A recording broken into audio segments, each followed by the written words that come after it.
So hey, Shadow Generations is out, and I got a few things about it that I want to yak off about.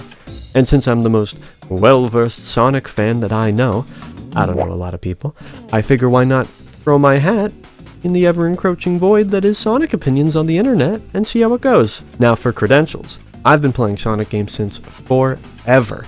Sonic Adventure was the first game I ever owned, and I've been passively trying out all the games for years, with the only exception I can think of being Sonic Forces.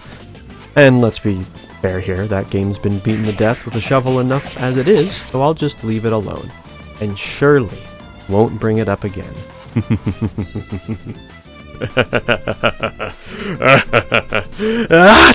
So the story of Shadow Generation starts off, funny enough, where Shadow the Hedgehog ends off, with Shadow lurking around the space colony Ark, because I guess that's the closest thing he has to a home to live in. While there, Shadow gets a call from Rouge asking why he isn't at Sonic's birthday party, and Shadow explains it's because Gunn has sent him back up here to suss out some weird vibes that they're picking up from the place. Searching around, Shadow ends up finding Tails' fake Chaos Emerald back from Sonic Adventure 2, which is kind of cute to see again, even though ultimately pointless. After that, the Ark decides to go a little Freaky Friday, and just like that, we discover that the Freako vibes were caused by none other than the classic Dr. Claw-sounding, Goku-acting, look it up, Black Doom. Seems he survived the events of Shadow the Hedgehog and has been mauling in the Ark for the last 20 years. But no more! With the power of a Time Eater? I guess? Kind of? Not really. Him and Shadow are whisked away to the white space. And with that, Shadow's goal: eliminate Black Doom. After this point, the gameplay takes over, with not really all that many cutscenes afterwards, with the big exception being the return of famous dead lady Maria and famous co-dead person Professor Gerald Robotnik, with the main core of the plot here being around Shadow's need to move on and accept who and what he is while simultaneously dealing with Gerald's mistakes of the past that lead to his creation. It's a really nice main theme, if not a little overdone, since in my opinion we've had a lot of Shadow's mourning of Maria in a good few games already, but I think it's nice here, and it's cool to see Shadow converse with Gerald for once. After some more levels, the end goal for Doom emerges, with his plan being to use his DNA that was used to create Shadow as a way to control Shadow and gain full control of the universe and restore the Black Arms to its former glory. Or something along those lines. Refusing to be his puppet, Shadow gets super cool edge wings and goes to take the fight to the Big D himself. But not without having a few fits of rage to scare Maria to death. Like, geez, Shadow, poor girl's gonna have her heart explode just by watching your brow furrow. But with that, Shadow and Doom fight. Shadow gives him a big Goku dragon punch. Time starts to fix itself, and Maria and Gerald disappear, with Shadow being forced to let go of his creator and his best friend once again. As him and Rouge race back to Sonic Generations' plot, cause Sonic's about to beat the game and they need to be there at the final boss to tell him he's got it. Now the plot isn't bad, or anything like that, don't get me wrong, but it does feel exceptionally nothing burger to me, for lack of better words. The game will show or reference things from the past, only for it to go absolutely nowhere or be overall unnecessary. For example, after beating new levels, you'll meet a Sonic character that didn't appear in the original Generations game, like Omega, or Big, or Orbot and Cubot, which is cool, but Shadow doesn't really talk to or even acknowledge most of them, so it makes you wonder what the point was of even bringing them here. They feel like they showed up out of obligation, like they're paid to be here and nothing more. Or another example would be the Yellow Chaos Emerald. Shadow finds it at the beginning of the game, and notes that it's the fake emerald that Tails made back in Sonic Adventure 2. Later on, there's a cutscene where Shadow has his rival fight with Sonic from the base game, and Sonic beats him, since that's what happens in Sonic Generation for Sonic to have the emerald for the final boss later. But Shadow explains to Rouge that Sonic actually grabbed the fake emerald, and that he has the real one still, since it's what he needs for his current mission. Okay, I see you, Shadow, but how come he gives it to Rouge at the end of his mission and tells Rouge to swap it with the fake one before Sonic's final boss fight? It's just very odd detailing to me. I'd say that Shadow needs an emerald to do his chaos stuff, but in the final boss fight, Black Doom's able to do chaos control without an emerald, so I don't know what's up. Actually, come to think of it, Metal Madness can do that too, I believe. Man, this game really is a chaos control bargain sale, huh? Riffing aside, though, I thought the plot was serviceable, if not a little too bloated sometimes, and it really doesn't have to be. Although I will give the scene of Maria explaining why she named Shadow a huge golf clap. I don't know why, it was just really sweet to see a little lore thing like that. And I honestly wish they took out characters like Omega and Big and gave more scenes to Gerald and Maria. A big focus on Shadow's old friends and family would have been much more charming to me.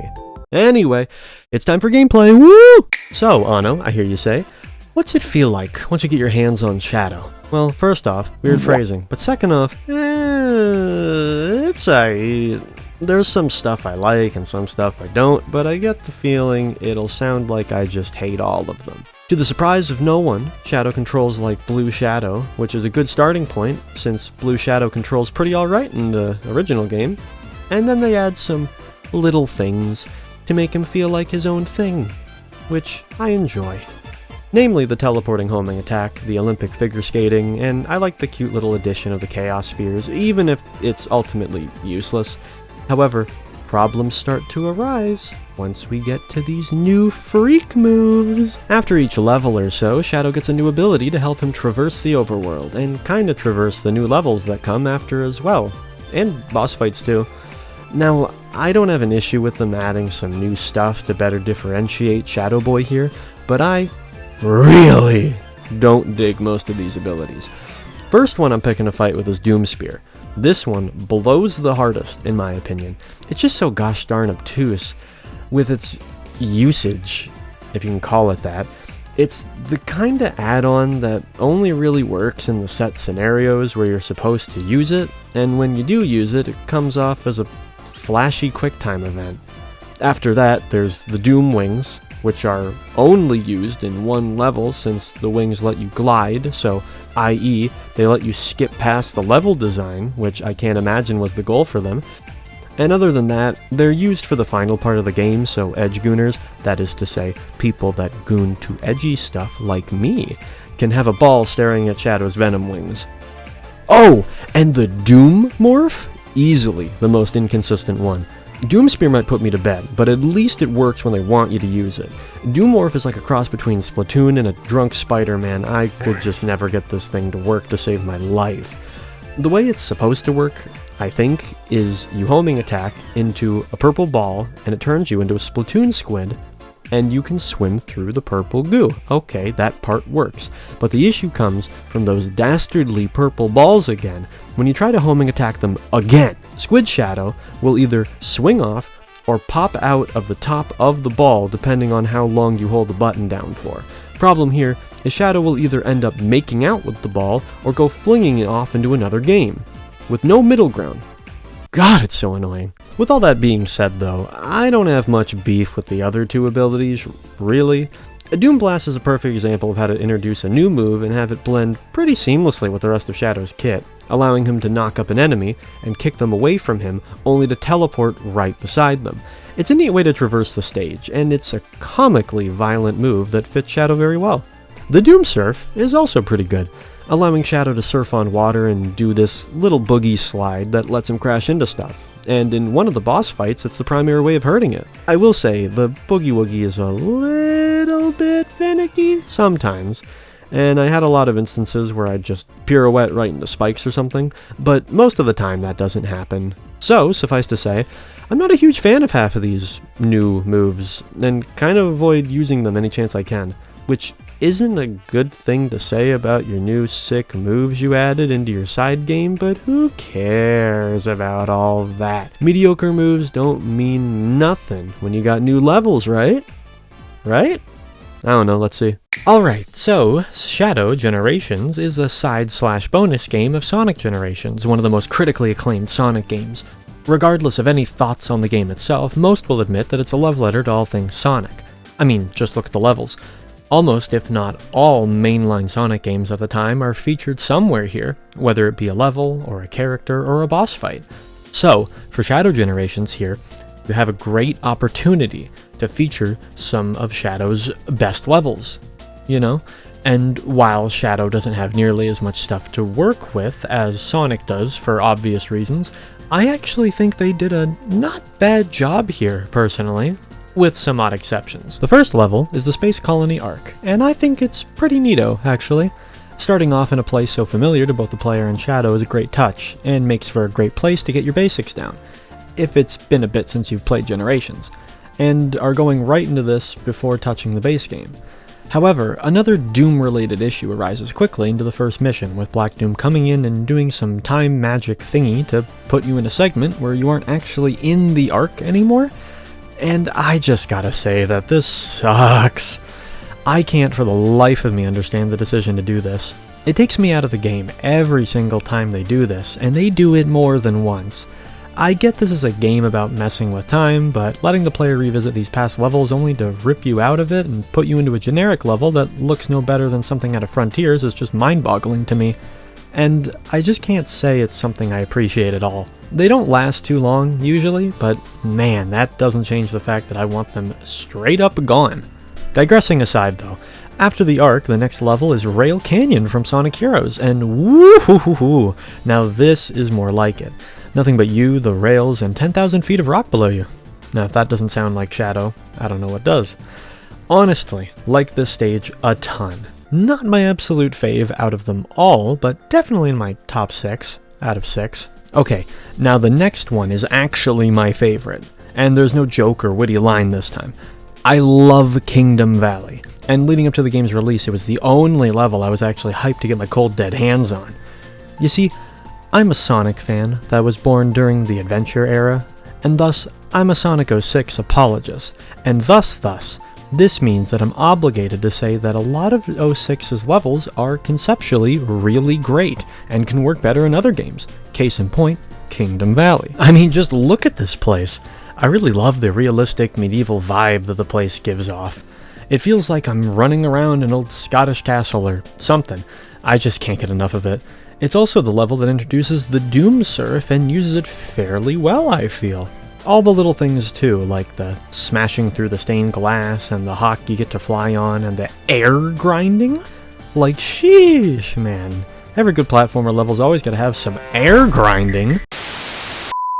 But yeah, all in all, pretty great stage, and I've definitely talked too much about it, so let's get on to another one. Sunset Heights is freaked up to me. Like, I don't know if I like it or not, because I admittedly didn't really play much of Forces, if at all, so the whole, hey, check out this level from a past game thing doesn't work on me in this situation. However, I can say from a zero negative or positive bias that I do like the level, and think it's nice to see the game pay homage to a newer Sonic game. However, that comment does not save Chaos Island, which is the next level. Now, I played Sonic Frontiers in its entirety over my Twitch channel, twitch.tv/AnnoMorana, so I do have a pretty good memory of this place. And the check out this level technique can have an effect on me, but I don't know, man. This level just ain't it. Does some of it have to do with the fact that this is the level that introduces the Doom Morph? Yes. Yeah, that's probably exactly why. But to its credit, the level does look nice and faithful. Plus, the third island in Frontiers was the best island in my opinion, so it's cool to see it turned into a more conventional level. But that really doesn't save it here, and a lot of it has to do with the focus on the Doom Morph. I really think it just kneecaps the poor level right out of the gate. Last level before the end is, fittingly, Shadow's first ever level, if I'm not mistaken, Radical Highway. Honest to gosh, amazing level. But I really think you can't go wrong with Radical Highway unless you did something to intentionally sabotage it, like adding Doom Morph. But since it doesn't do that, there's no worry. Just some nice and somewhat challenging stuff right before the big fight with the big bad itself, which ends this segment about levels. All in all, with the exception of some squid-smelling stinkers, I generally like the levels here. I can see myself running through these bad boys from time to time, maybe get an S rank if I'm feeling diabolical, and that's all I think they have to be. Was I expecting levels that would blow the OG generations out of the water? Nah, not really, and I think that's personally okay, considering what I think Shadow Generations wanted to be, that being a fun little side game to go with the base game. An entree, if you would. Man, making reviews is hard. I've been reading this script for like 8 pages now, and we're just now getting to the Okay, bosses. I got some things to say about these guys. Some good, some bad, and most of it short, hopefully. Let's get the yuckers one out of the way. Alright, here we go. 3, 2, 1. BioLizard sucks. So bad. Like he's horrible. Like, I can't believe this was the showcase kinda bad. The reason's pretty simple, too. I think he just doesn't work with the modern Boost Sonic controls. Like, this dude lived and died by adventure design, and I think he's just an old man that needs to be taken back to the retirement home that is Sonic Adventure. The next boss, however, is a pleasant surprise, though. My man Metal Madness has clawed his way out of the depths of Sonic Heroes, and he is pissed about being forgotten. I enjoy how the fight incorporates the Doom Surf into it, with it working mostly well, even in 2.5D.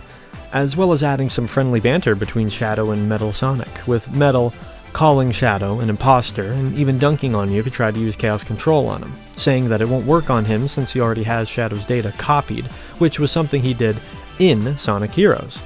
I love little nods to narrative points like that. It shows that the devs remember, or care about the legacy or continuity of these characters at the very least. Third boss is the love of my life, and there's no other way to put it. I actually couldn't believe they brought back Mephiles. It genuinely made the whole thing worth it to me and was hands down the highlight of the whole game. Watching Mephiles recklessly attack you, seeing this as a chance to finally exist again after all these years, only to be bested by a Shadow who has honestly outgrown him power-wise, is such a powerful moment and an amazing example of storytelling through the boss encounter. I cannot give this fight enough praise. It simply just does everything right. And any slight issue is more than made up by the subtle but magnificent narrative told in it. Hell, it even makes Doommorph work, and I didn't think that was possible. And last, but certainly not least, since that was the BioLizard, we have the final boss. It's like, I actually don't have a ton to say about it. It's pretty underwhelming to me. You get to use the wings. That's cool, I guess. He dies at the end too, that's pretty metal. And that pretty much sums it all up. Is Shadow Generations the best game ever? No, of course not. Is it better than the base game Sonic Generations? Nah, I don't really think so. But it's a nice little side game for fans of this character to enjoy and appreciate all the homages to times long past. Shadow Generations is a celebration of all things Shadow, just like how Sonic Generations is a celebration of all things Sonic. And if that isn't fitting, then I don't know what is. And with that being said, thank you from the bottom of my heart for watching this. I've been Anno, this has been Anno Analysis, and I'll see you all again in the near distant future. Later.